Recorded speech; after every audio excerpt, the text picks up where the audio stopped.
All right, thank you very much for keeping it KBC. Now, the national government has taken over the functions of the Nairobi County government following a landmark agreement signed at State House in Nairobi yesterday. In the agreement signed, Governor Mike Mbuvi Sonko has handed over the following issues, the following four. One, county health services. Two, county transport services. 3. County public works, utilities, and ancillary services. 4. County government planning and development. These four are to be managed by the national government pursuant of Article 187 of the Constitution.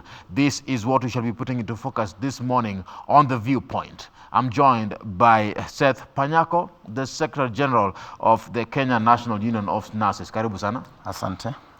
The Viewpoint starts now. Give us your tweets, give us your comments as we continue this discussion. The hashtag, as always, is Good Morning Kenya at Ram Agugo and at KBC Channel 1. Good morning. My name is Ram Agugo. Be sure to stay tuned even to the end. Let me come to you, Bwana Seth. When you look at the developments that have been taking place within Nairobi County, do you feel as though starting from there, is it a breakthrough for the residents and especially for Nairobi County as a whole?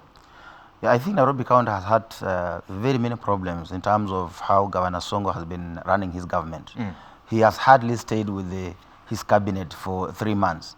He hires today, tomorrow he fires. Apparently, when he was removed from office by the court, he had all his ministers on acting temporarily in the offices where they were acting, so they did not have full mandate to perform.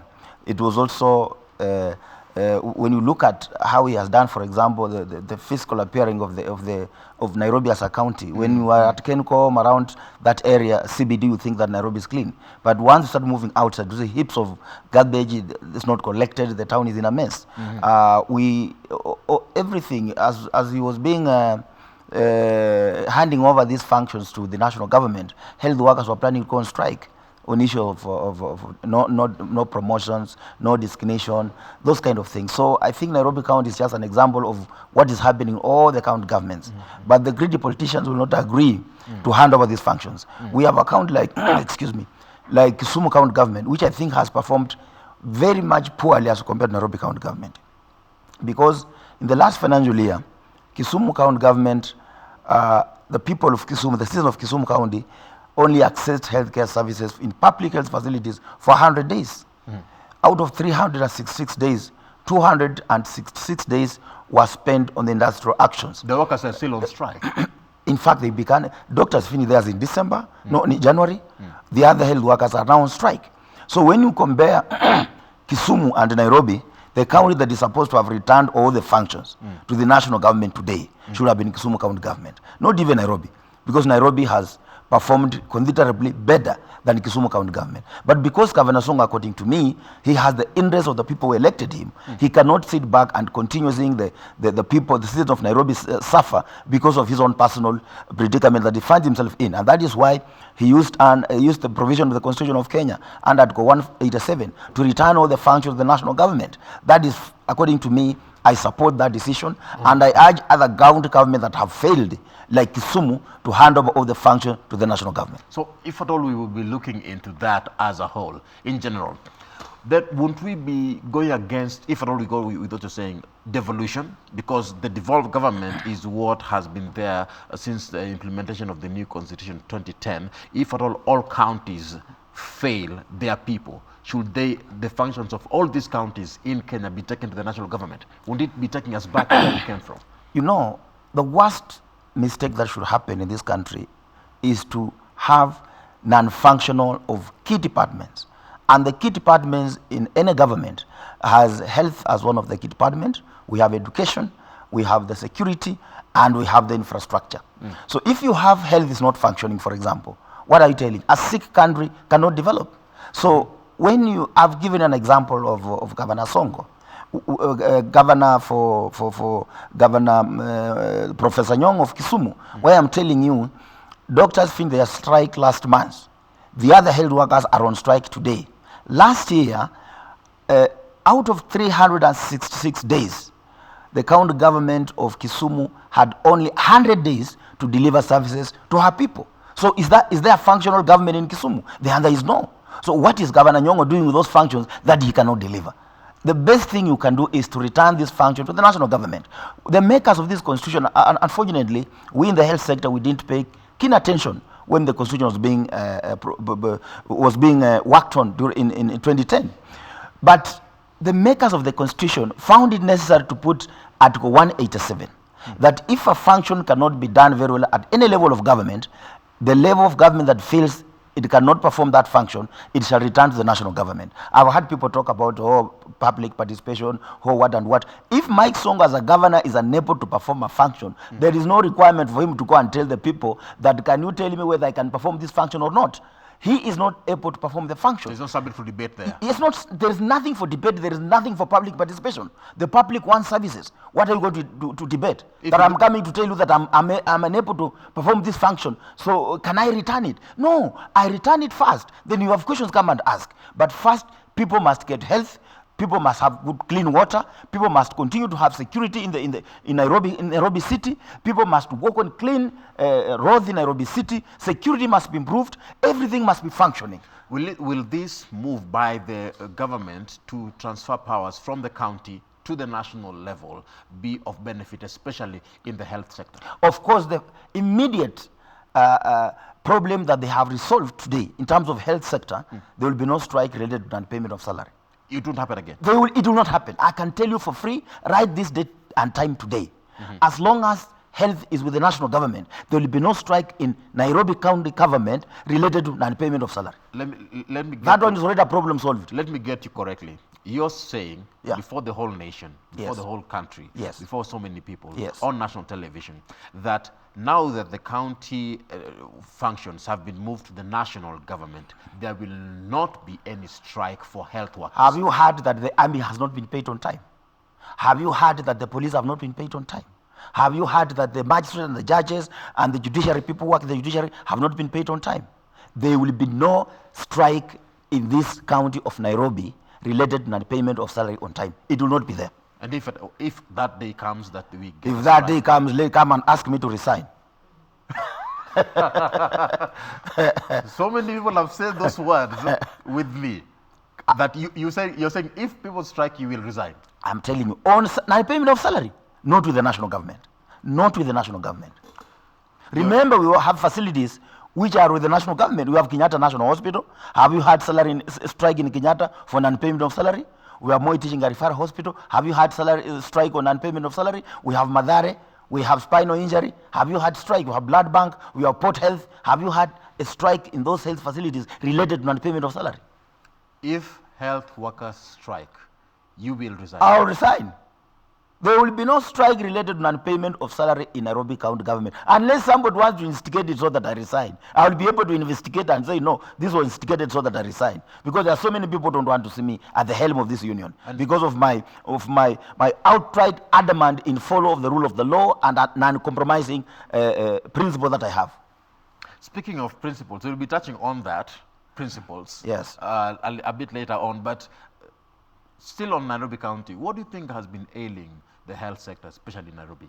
Look at the hospitals within Nairobi County. Some of them, if not most, if not all, are in pathetic conditions. All hospitals are in pathetic condition in Nairobi and all the counties in Kenya, apart from maybe Makueni and Machakos. In fact, the only place you can get something next to a healthcare system functioning is Machakos and Makueni, nowhere else. As we talk today, even Tharaka Nithi are going on strike. Tharaka Nithi, I think they have gone on strike more than 200 times from the time devolution came. So the problem we have is that this function of health was taken by the county government politically. It was not supposed to have been like that, because when you look at the constitution clearly in the transitional clause, I think 4, it talks about the function that are supposed to be handled by the national government and the county government. National referral system was left to the national government. But what happened? Politically, these fellows dismantled the entire healthcare system, dismantled the national referral system, and took all the health facilities to the county government. They had not actually costed the act of transferring health as a function to the county government. And when it went, I believe maybe enough resources did not follow those functions. And where the resources follow those functions, corruption at the county government has taken the biggest chunk of it.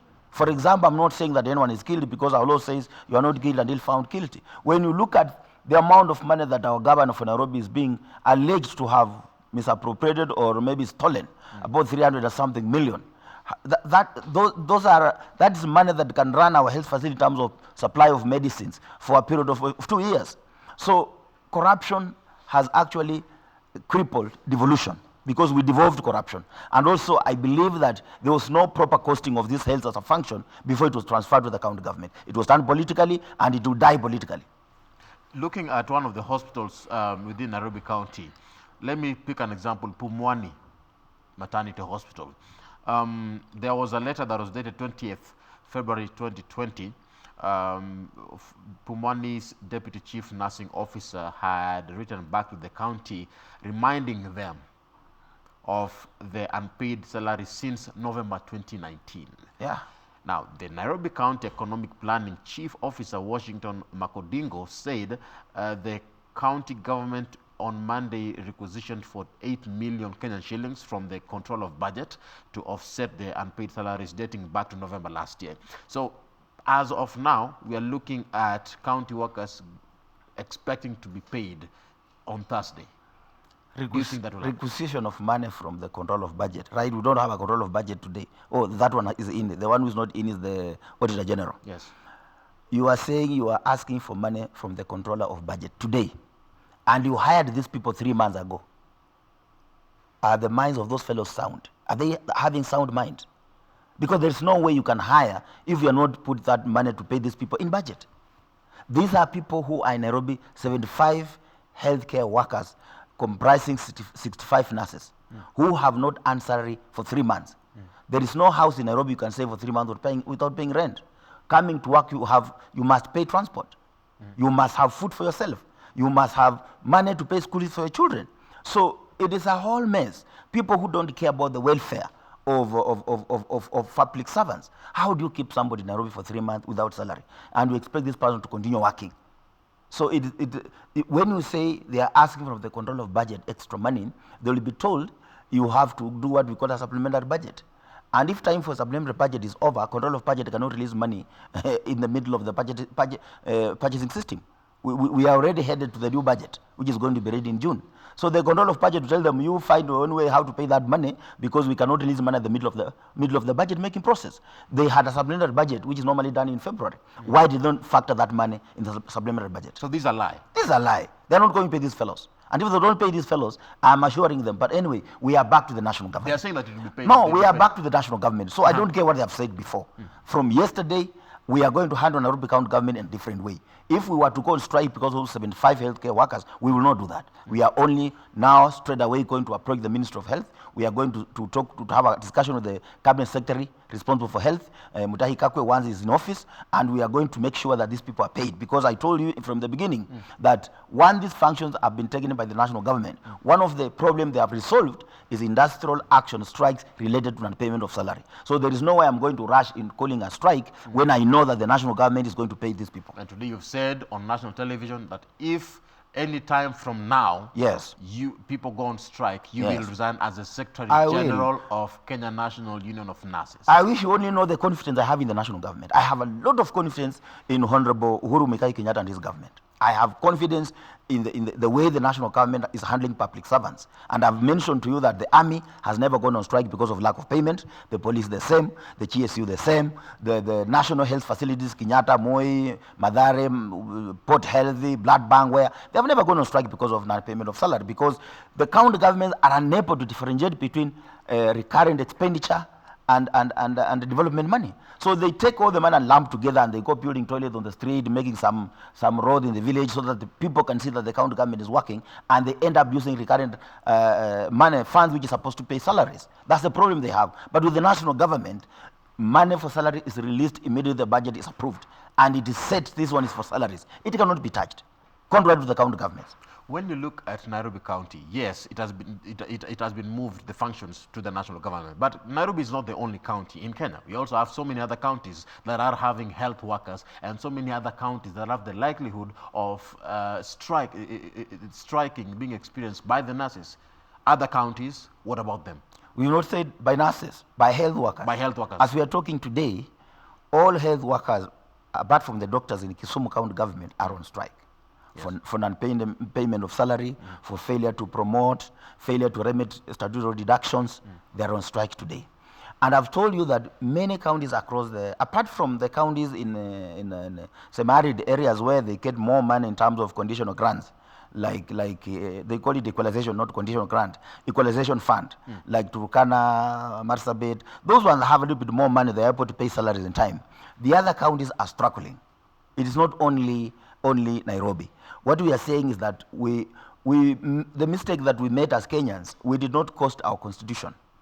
The cost of running this government, both the national government and the county government, is extremely high. We have more than 500 cabinet ministers. At the counties, we have national government about 21 ministers, we have chief administrative secretaries, we have principal secretaries, and then at the county level, each county government has about 11 ministers. And we look at the governors who are behaving like their presidents also. You see them inspecting cards of honor mounted by the security cards there, and you think they are assuming in their heads that they are also the head of states. They are actually inspecting cards of honor mounted by the army and the police. So in their minds they believe, some of them are like my governor, I will not tell you which one, if you know, you know. You will see him passing on the road, the vehicles which are following him, you will think it is President Uhuru Kenyatta. And that's just a governor. How much money is being put in fueling these vehicles, maintaining them, these security cars, they are not police officers. Lack of priorities. They have no priorities actually, at all. So that is why you see, like the BBI, Building Bridges Initiative, there was proposal from us and from other stakeholders and from the Public Service Commission that there should be a health service commission. Nobody has opposed it. Even the governors themselves, they know that they have failed Kenyans in terms of health services. What do other counties need to do? Kisumu should transfer all the functions, for example, like yesterday. In fact, if you are to ask me, and I'm saying this without mincing my words, the worst government is Kisumu County government. The worst government is Kisumu. The worst government in Kenya is Kisumu County government. You cannot have a government where health services have not been delivered to your citizens 266 days in a year, and you still believe you are a government. So you're saying that if health workers strike in Nairobi, no, we won't have. It won't happen. It will not happen. But it will happen in other counties. It will happen in other counties. It will happen in Kiambu. It will happen in Nyeri, Murang'a, Tharaka-Nithi, Homa Bay. Homa Bay, they have not been paid salaries due from November. Then how are we solving this problem in the health sector? The problem that we have, I think, first of all, we must be practical and agree that the county government that we have are not economically sustainable. There are too many, with too many fellows sitting in the offices and making tea for the officials and are making money. So first of all, the structure of a government must be approached soberly. I know people say, oh, you know, these counties have helped us. Yes, they have helped you, but have you gotten health services? Even the counties which are getting equalization fund, moving forward, it will reach a time where you say now you have reached the levels of other counties. There's no more equalization fund. So the money which they are swimming in and be able to pay their salaries to their workers earlier will end. So what we have is that it was time during the BBI for us to cost our government, to cost the new constitution, so that as we intend to change our constitution, let us change this constitution with proper costing. Let the common mwananchi, let Wanjiru know that this government that we have is costing these billions. And if trillions, not even billions, if we have this kind of government, maybe regional administration, where we have, instead of having these 47 county governments, we have something like 9 or 14 regional governments, we are going to say this is the amount of money that will be saved. It will end strikes in the county government. It will enhance development, because a lot of money will now go for development as opposed to recurrent expenditure. Okay. But before you tell Wanjiku these things, and Wanjiku understands that, and you tell my grandmother at home understands that if you bring this regional government, this is the net effect. It will not be supported. Because, for example, if you go to where I come from, if you bring regional government, I'll benefit because I'll be expecting people to come to Kakamega as the headquarters. So if I want to oppose the constitution, I'll simply go to Bungoma and say, you know, now you people will be coming to borrow from Kakamega. You don't have your own government. But if we do these things objectively, Let us cost this constitution, let us cost this government, and let us tell the Wananchi, are we able to run this government the way it is or not? Now you see people are passing around. They wanted regional government, there was a backlash. The BBI first round wakatoa. Wakasema hakuna regional government. Lakini hiyo ndio ilikuwa inatakikana. Now right now, they're now bringing the regional government. But the way they are doing it is not correct. They are supposed first to educate. Let this thing come from the grassroots. People are going and meeting somewhere, calling themselves delegates, then they come up with a document they have made themselves as leaders, where Mwananchi has not participated. You sound very confident in all these things that you're saying. And I'm looking at the functions of your union. How are you going to achieve all that you're saying, that nurses won't go on strike, especially in Nairobi, if your union not especially in Nairobi County government. I'm very specific. You're very specific. Nairobi County government. How will you do that with a crippling union? My union is not crippling. Who told you that? We are the most strongest and one of the most powerful and most organized unions in Kenya. We are barely 7 or 9 years in place, but look at what we have achieved. NAD was formed in 1950 something. They had their CBA just last year. What are you talking about? As we have already 4 CBAs. Moi Rifar, we have a CPA. We have Kijape. We have Tenwek. We have many others in the mission and private hospital. The one for the government, which you have been chasing for about 7 years, is going to be finished any time from now. So you're doing better than all unions? No, I'm not saying I'm doing better than all unions. I'm just referring you, compare us with NAT, one of the oldest unions. Are you doing better than NAT? I'm just comparing in terms of collective bargaining agreement, because a union must have a collective bargaining agreement for it to remain a relevant union. If I compare ourselves with NAT, I will say NAT got its first CBA 2 years ago. For how many years? More than 58 years in existence. So when somebody says our union our union does not have any problem. We are stable. But now, I'm looking at a notice that was given, was it last week? And I quote, "This is to inform all members and partners of Kenya National Union of Nurses that the union offices, that is the headquarters, will remain closed beginning February 18, 2020 until further notice and due to security reasons." That's very true. What is this all about? What is this all about? I cannot expose my workers in my office for insecurity. I had received clear, there are fellows in this country, very powerful people who have a lot of money, who want to kill me. Your life is This is the first time I'm saying this, but it's a serious, vicious war that started in November. I have been living this country like a refugee. That's why I've not even seen me on the media. I've been dodging between the bullets. I have to run. I'm told they are here, I ran. So since November till now, you've not appeared There are 2 people in this country, very powerful people. Some of them claim to be very close to the president, claim to be supporting the president. But actually at the back of what they are doing at the back is against what our president stands for, who want to see me dead. Because I have fought and I'm fighting to ensure that the over 65 billions of lab trust is not taken by a private company called County Pension Fund. Are you at liberty to disclose the name? Very soon, once I take all the documents and the evidence I have to DCIO. But lab trust, it is known as Hosea Kili. Who else? There's nothing to hide. The other person I will not say. Hosea Kili is the CEO of Lab Trust. He's the CPO of CPF. You know, he's the CEO of Lab Trust. No, Lab Trust, CPF has got 3, 10 in 1. One is an administration that manages pension schemes, and CPF, there's another pension scheme again in CPF. And then the CEO for CPF, as an administrator, is Lab Trust. We see is Hosea Kili. Okay. Who will come to Lab Trust as a CEO of Lab Trust and make a proposal that me as CPF, I want to offer you administrative services in Lab Trust. And then he will approve and sign with the left hand and take the money with the right hand. That is why he has a lot of money just taking and hiring people to... So such things... It's in court. You should report. They are in court. I'm in court. And the reason why they want to kill him is because the matter is in court and it is heavy. They have not been able to respond more than 2 months. Won't that affect the Kenya National Union of Nurses? I have nurses who are members... As a union? I have nurses who are members of Lab Trust. And my responsibility is to ensure that their retirement is secured. At some point, some were saying that it was because about the strike. Let me mention something about it. There was no strike that was done. This was done by Hosea Kili in Mombasa and gave some home guards, some of the people he has recruited is paying handouts every time to go and say there's a strike. Immediately followed by a letter saying there's no strike issued by my office. You did not issue a strike? Yeah. Because based on what I got from your chairman.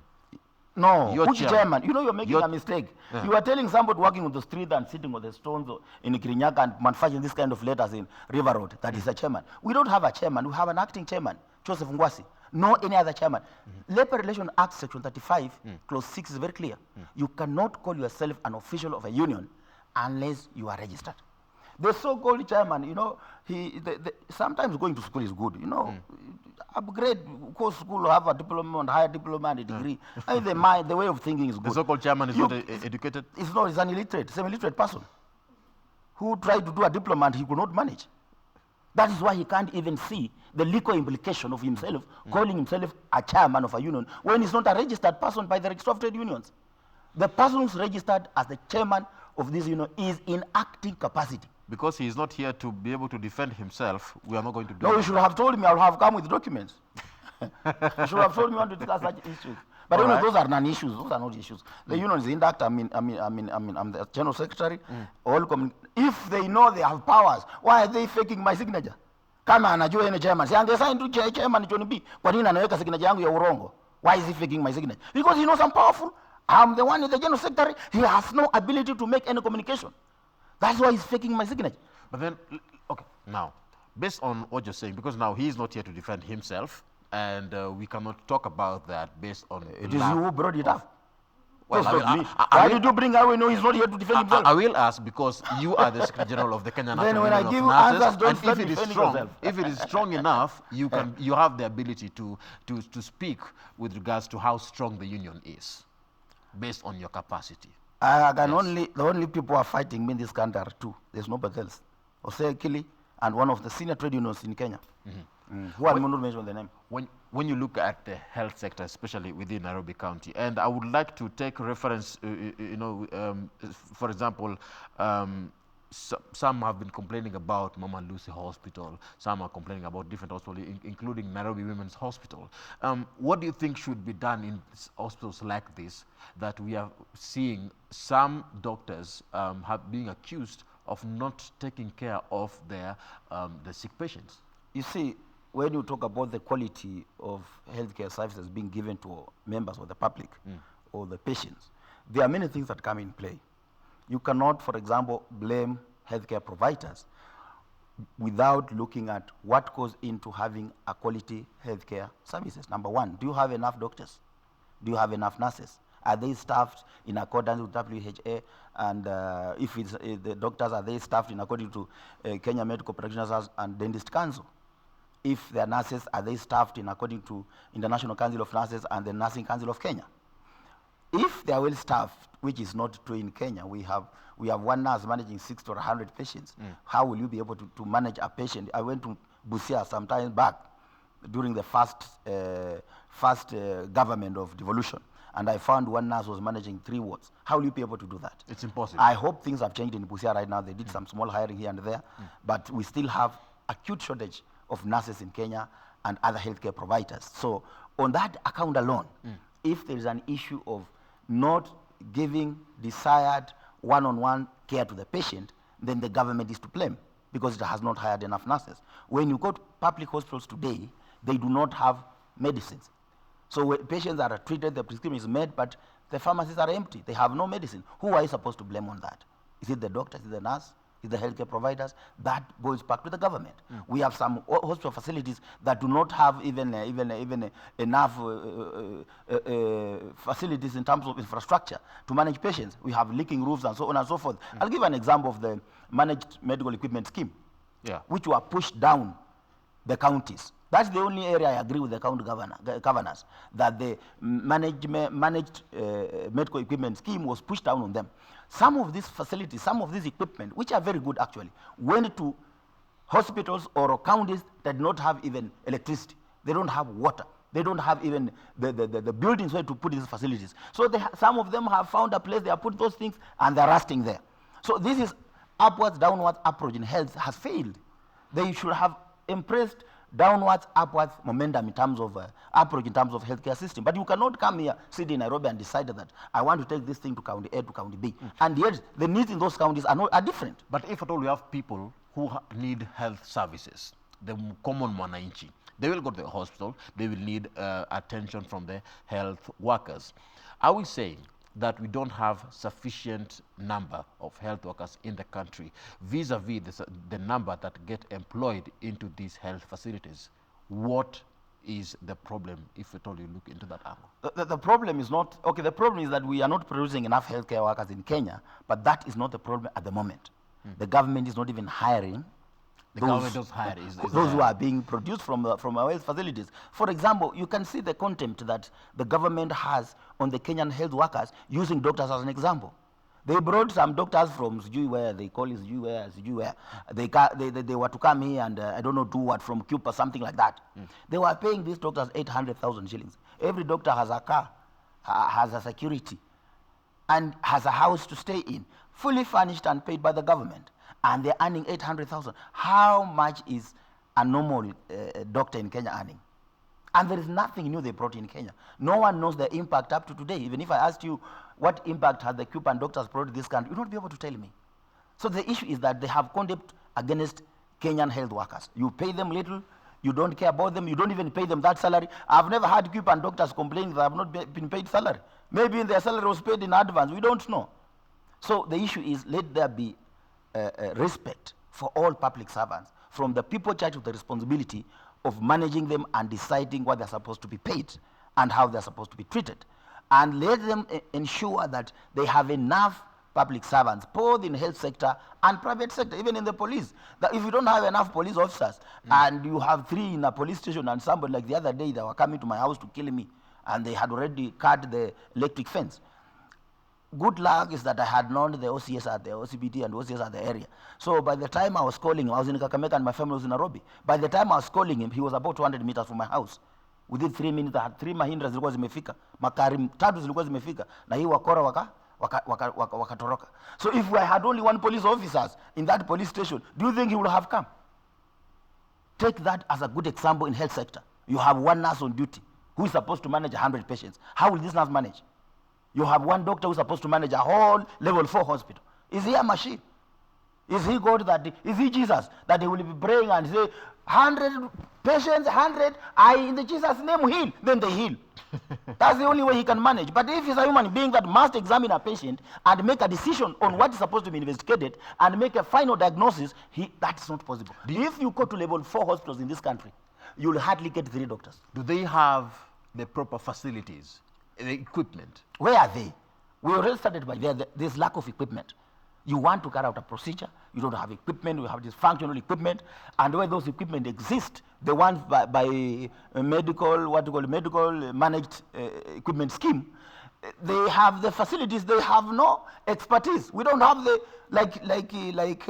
ultrasounds, which came. Most of 85% of the hospitals in Kenya don't have the doctors to do ultrasound. They don't have ultrasound people. So you have the machines, there's no an expert to work on that machine, the patients are not getting the service, and they are paying 200 million every year, each county, for those facilities. But you know, I wonder, when you look at the hospitals, some of them, it's also within the public domain. Complaints have been raised with regards to how patients get treated in hospitals. That a doctor or a nurse can be able to pass, a health worker can pass a patient, a mother that is giving birth, sitting on the floor. No, that's not true. That's not true. That's not true. It is I can tell you for free that there are video evidences. I can tell you for free that, for example, the issue that happened in Nyeri. I'll give you examples. We had 3 delivery coaches, and we had 5 nurses in the labor ward, and 1 had gone to theater, another one was doing something else. So the one who was actually at the delivery area, we had only 2 nurses, and 3 mothers were giving birth, and they have only 3 coaches. So that any given time you'll have 3 mothers on the bed. Let me use the word bed, delivery bed.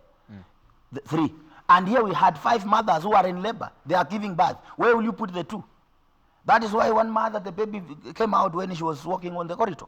We conduct deliveries even on the matatus, even at by the roadside. So it doesn't mean that that the mother was not being attended to. She No, was being attended to. It she shows was that not being attended to. there were lack of beds. Yes, like what happened in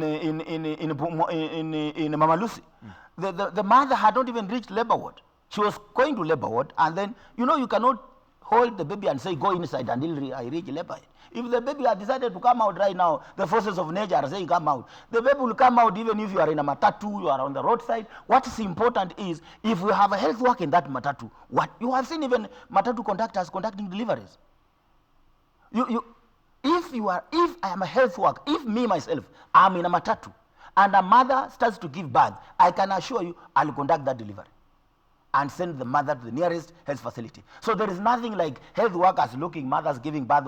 No, the moment it was alarmed that a mother is giving birth on the corridor, nurses rushed there and they did delivery and they finished and they took the mother to theater. We would like you to give us your take to from home. To the ward, not to theater. We would like you to give us your take from home with regards to this. How are we handling our health sector, and how are the health workers handling the common mwananchi, especially the patients? Give us your take. The hashtag on Twitter is Good Morning Kenya. Tag me at Ram Aguko and at KBC Channel 1. We are today joined with Seth Panyako, the Secretary General of Kenya National Union of Nurses. As we talk about the people, there have been complaints that have been raised with regards to how health services are given. What have you done to address some of these complaints?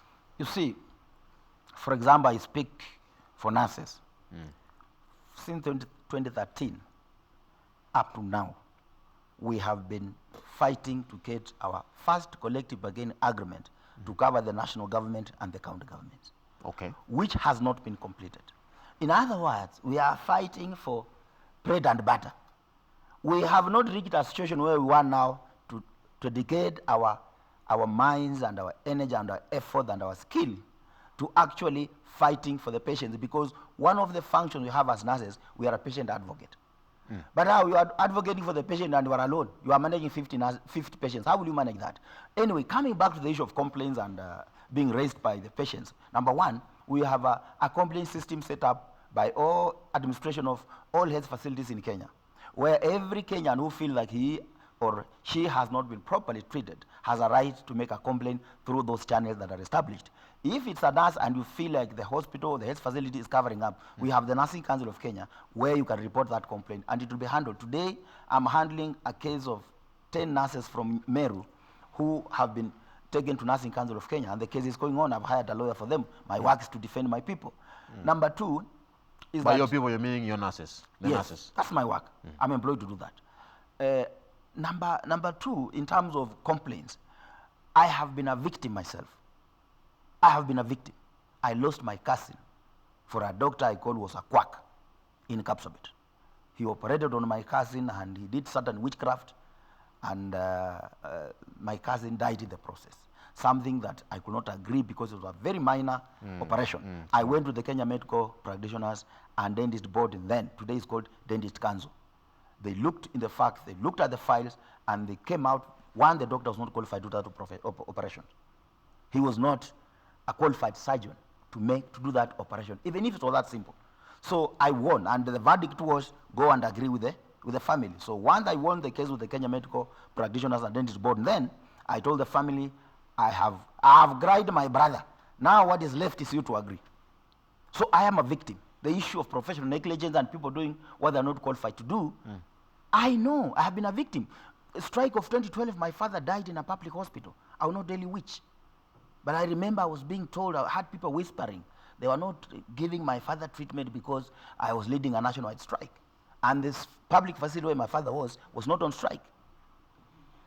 When you look at one aspect, because you've talked about different key issues, and so many people have lost their lives in the hands of doctors or medical practitioners. But let's talk about babies. We've had complaints of babies being lost in hospitals. What's your comment on that? The most interesting thing is that I know you want to refer to Pumwani because that's where Pumwani is the one that has so many of those allegations. Do you know up to now, there's no single case in Pumwani that has been proven. all of them have turned out to be not true. I only know of one case last year where these fellows who come to the ward and they pretend they are praying. Aliweka mtoto kwa hiyo kitu yake, anaanza kutoroka. By reaching at the gate, mtoto akalia from the back. So the security men caught her up, and they realized the mother was trying to steal a baby from the hospital. That's the only case I know. And you know, that was not a nurse. That was somebody who prays, purporting to pray. But all other cases, there has been no any proof, because I would not like even myself to have my wife carry a baby for 9 months and give birth, and somebody steals that baby or exchanges my live baby for a dead baby. I will not allow that. I know mistakes happen, like what happened in Kakamega. Remember the two twins? Yes. Yeah, such things happen. I don't know whether it was by mistake or somebody tried to exchange and take. But you cannot say that such things don't happen entirely. No, I've told you, I've given an example of Kakamega where they happen. You've said it doesn't happen except for one case. No, you didn't get me. You didn't get me. I said all these cases, there has been no proof, except one case where a person pretending to be a preacher was stealing a baby last year in Pumwani and was caught by the gate. And I think alipelekwa ndani, sidhani kama alitoka. There was also another case in Kenyatta, yes, where a baby was stolen, and it was not stolen by a nurse, because they are always saying nurses. Nurses are not part of it. They're not part of it. You remember in Kenyatta, they were saying nurses have stolen the baby. The baby was found in Kawangware. You remember that instant? There was no nurse in the stream, in the line of stealing that. So we are blaming the nurses for nothing. Let us now be sure, if a mistake has happened, get somebody, let that person be convicted. If it's a nurse, we shall agree. But I'm not saying nurses are angels. We have also people who are criminals within our profession. We must agree. Speaking of criminals, brings me to the next question that I wanted to ask you. When it comes to these hospitals, these medical facilities that we have, hospitals, whichever clinics, we have people who have been accused of being quacks. You mentioned quacks. Yes. How do they end up in our hospitals? How do they end up in our clinics treating patients? You know, quacks are according to me, they are in twofold, or maybe threefold. The first one is that somebody went to school, maybe a school of medicine, did not finish, went outside there, opened a clinic, started operating. He knew a few things here and there, like Muko Wairimu. I understand that Muko Wairimu was at the University of Nairobi, but he never graduated. He never finished school. So he actually had a rough idea of what happens in a health facility. That's a quack number. And there's another quack, the people we say who work in hospitals. Those who assist healthcare workers. He sees when you are injecting, anaangalia kumbe natungwanga pale, anapita tu anafakia, anafanya vitu vyake. He sees how the procedures are being made when he's given, go and bring the medicine, anaangalia, inapeanwa, anaangalia. When he's given a patient given medicine, anaangalia how it was written and how the patient was explained to. So within a period of 1 year, this person now says, now I'm a doctor or a nurse, anaenda village anafungua clinic. We have other quacks who dares. We had one that was caught in Kenyatta. He had worked in Kenyatta for more than 1 year. 1 year? Yes, a quack who never went to any school. You remember the case of Nandi, where we had a doctor who, I don't know whether he operated on anybody, but you forbid. I don't know whether he operated on anybody. But that guy was also a medical doctor, I think, who never finished school. But here he was, with all the papers. He has forged everything. He has forged letters, forged certificate of completion, he has forged degrees, he has forged internship. And here is account government employing this kind of quack and making him a medical superintendent. And has earned for 3 years and has worked for 3 years. What has happened? How many people have lost life in this quack? But you know, the common man cannot be able to know this is a doctor, this is someone who is qualified from that who is not. What should we be doing now? Let me tell you, it is a responsibility for all of us. For example, you come from a village. You know somebody has not gone to a school of medicine. Then you go to a hospital, you find him is behaving like a doctor. You should take the first responsibility and ask, where did this person go to school? As far as I'm concerned, we come from the same village. This man has never gone to school. Anajita daktari hapa, alisoma wapi? Ulisa hiyo, it's your responsibility. Number 2, nurses. Nurses are highly qualified because they have worked for the longest time possible. Nurses are able to tell that this person is not qualified. Like the quack in Kapsabet, never operated on anybody, because nurses will not agree to scrap for him. They will tell him, if it is you, we're not assisting you. Get another doctor to assist you. So nurses have assisted and have helped patients because you are the advocate of the patients. It is also a responsibility of the government to put in checks and balances on how the employers, who are the county government at this time, can be able to tell between a fake certificate and a genuine one. Now, there are so many things that we we can touch on, but because of the interest of time, I would like us to wrap things up. Looking at what's currently happening in Nairobi, putting our focus in the county. You've given lots of strong sentiments there, but I would like you to tell us, should we expect some improvement from today with regards to the health sector, especially also with regards to actions that can be taken from the union? The truth is that I don't know how the president is going to, or the national government is going to ensure that the functions like keeping the Nairobi city clean will be done. Because we have challenges. You remember the time of Kakuo, the man who transferred this city to where everybody wanted it to be. When he left, the fellows who came in were only concerned about getting money and stealing and cutting tenders. I cannot be pessimistic about the ability of the national government to perform, because I've told you from the beginning, I have trust in the national government. And my trust is not about to go away. I have trust in the government of His Excellency Uhuru Muigai Kenyatta and his deputy, Honorable William Samoei Ruto. I have trust in his cabinet ministers. I have trust in the people at the national level who are giving services to our people. And I have trust that services in the Nairobi County government is going to improve. Complaints have been put with regards to the cleanliness, the state of how clean the county of Nairobi is. Some places are so filthy, some places are so, stinking when it comes to dirt, rubbish being dumped near houses and residential flats. Not as bad as how Kirinyaga used to be. Let us not demonize Nairobi County government so much. Nairobi County government, that stinking issue is not the hospitals outside there. But we went to Kirinyaga, there was filthy until the board responsible for healthcare services in Kenya went to Kirinyaga and closed down the hospitals. And Waiguru has done a few things here and there. They're now working. So let us hope and believe that the national government is going to improve services in Nairobi. We are going to have now medical supplies in our hospitals, equipment, enough doctors, enough nurses. We are going to have salaries paid on time so that no one goes on strike because of salary in Nairobi County. That is Seth Panyako, Secretary General, Kenya National Union of Nurses. Umesema you will go on, you will resign as Secretary if anyone from Nairobi County has a health worker. Even before I move from this studio, they have already started planning how they'll instigate a strike. The Viewpoint ends now. This is how we do it each and every week. Keep it KBC for The Viewpoint next week. We have still more in touch for you. That brings us to the end of Good Morning Kenya. My name is Ram Maguko. God bless you. God bless the work of your hands.